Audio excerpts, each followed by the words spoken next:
ఆకాశమందు సింహాసనాసీనుడైన దేవాది దేవునికి నా హృదయపూర్వక వందనములు, స్తుతులు, స్తోత్రములు సమర్పించుకొంచున్నాను. అందరికీ శుభోదయం.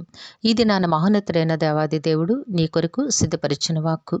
కాబట్టి యెహోవా మాట చొప్పున రూపాయి ఒకటింటికి ఒక మానిక సన్నని పిండియు 2 మానికల యవలును అమ్మబడెను. దేవుని నామమునకు మహిమ కలుగును గాక.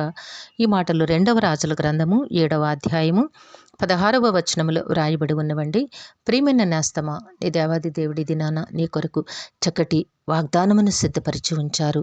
నువ్వు నమ్మినట్లయితే దేవుని మహిమను చూస్తావు. ఈ కాంటెక్స్ట్లో కూడా అక్కడ భయంకరమైన కరువు సంభవించి ప్రజలు తినడానికి తిండి లేక యాతన పడుతున్న సమయంలో దేవుడు తన ప్రవక్త అయిన ఎలీషా గారి ద్వారా ఒక వాగ్దానమును చేశారు. ఏమిటి అనగా, యెహోవా సెలవిచ్చినదేమనగా, రేపు ఈ వేళకు షోమ్రోను ద్వారమందు రూపాయి ఒకటింటికి ఒక మానిక సన్నని పిండియు రూపాయి ఒకటింటికి 2 మానికల యవలును అమ్మబడును.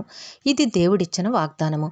అందుకు రాజు హేళన చేస్తాడు. ఏమిటంటే, యెహోవా ఆకాశమందు కిటికీలు తెరిచినను అలాగు జరుగునా అని దైవజనునికి ప్రత్యుత్తరమియ్యగా, అతడు నీవు కన్నులారా దాన్ని చూచెదవు గాని దానిని తినకుందు అని అతనితో చెప్పాను. దేవుని నామమునకు మహిమ కలుగునుగాక. దేవుని మాట, దేవుని వాగ్దానము, దేవుని కృపని పట్ల చాలా హెచ్చుగా ఉంది గనుక ఆయన తన వాగ్దానములను నీకు అనుగ్రహించినప్పుడు నేస్తమా మనపూర్వకముగా స్వీకరించు. దేవుని మాటల యందు విశ్వాసముంచు.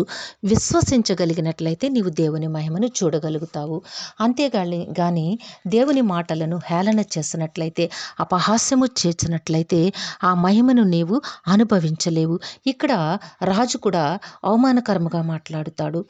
అప్పుడు ఎలీషా గారు అంటారు, నీవు కన్నులారా దానిని చూస్తావు గాని దానిని నీవు తినవు అని చెప్తారు.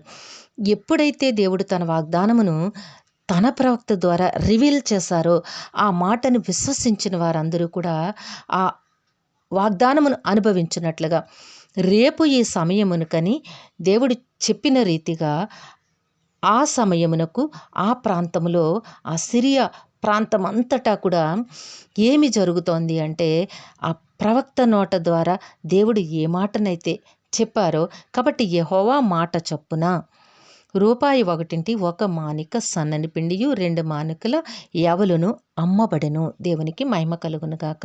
ఈ సంఘటన ఎవరైతే రాజు హేళన చేస్తాడో ఆ రాజు చూస్తాడు గాని జనుల ద్వారమందు అతనిని త్రొక్కగా అతడు మరణమాయను గనక ఆ మాట ప్రకారము అతనికి సంభవించెను. ఇదంతా కన్నులారా చూస్తాడు కానీ దానిని అనుభవించలేకపోతాడు. సో నేస్తమా, దేవాది దేవుడు నీకు వాగ్దానము చేసినప్పుడు వాగ్దానమును నమ్ము. హేళనగా చూడకు. అవమానకరముగా దేవుని మాటలను నీవు చేయకు, అపహాస్యము చేయకు. ఎందుకంటే ఏదైతే దేవుడు నీకు వాగ్దానమును వినిపించి ఉన్నారో ఆ వాగ్దానమును విశ్వసించంతే. దేవునిపై నమ్మిక ఉంచు. దేవుడు కూడా నీ బ్రతుకులో ఉన్నతమైన కార్యములని అనుగ్రహిస్తారు. సిద్ధపరిచారు దేవుడు. తప్పక నీకు ఇస్తారు, నువ్వు అనుభవిస్తావు. అంతే. దేవుని మాట అవునంటే అవును, కాదంటే కాదు. అయితే ఒకవేళ ఆలస్యం అవుతోంది అని నీవు చింతించకు. ఆలస్యమైన దేవుడు నీ బ్రతుకులో చాలా అద్భుతముగా తన కార్యములను జరిగిస్తారు. కనుక ఈ మాటలు నువ్వు పరిశుద్ధ గ్రంథం ఒకసారి చదివి ఆ మాటల యందు నీవు విశ్వాసముంచు నేస్తమా, దేవుని మహిమను చూస్తావు. తప్పకుండా దేవుడు నీ జీవితంలో అద్భుత కార్యములను, ఆశ్చర్య కార్యములను, మహా ఉన్నతమైన విజయములను దేవుడు నీకు అనుగ్రహించనై ఉన్నారు. తప్పక అనుగ్రహిస్తారు.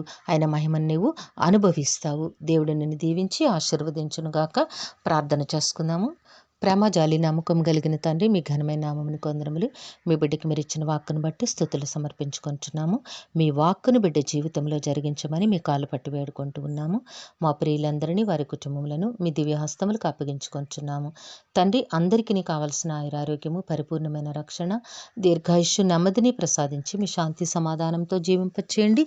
మేలులతో ప్రతి హృదయాన్ని తృప్తిపరచండి. తండ్రి, కనికరము కలిగిన దేవుడా, యవన కాలమందున్న బిడ్డలందరికీ సకాలంలో చక్కని ఉద్యోగం ఉద్యోగములు, వివాహములు, గర్భఫలములు ప్రసాదించి మీ కృపలో జీవింపచేయండి నాయన. పరీక్షలు రాస్తున్న బిడ్డలకు ఆరోగ్యమునివ్వండి తండ్రి.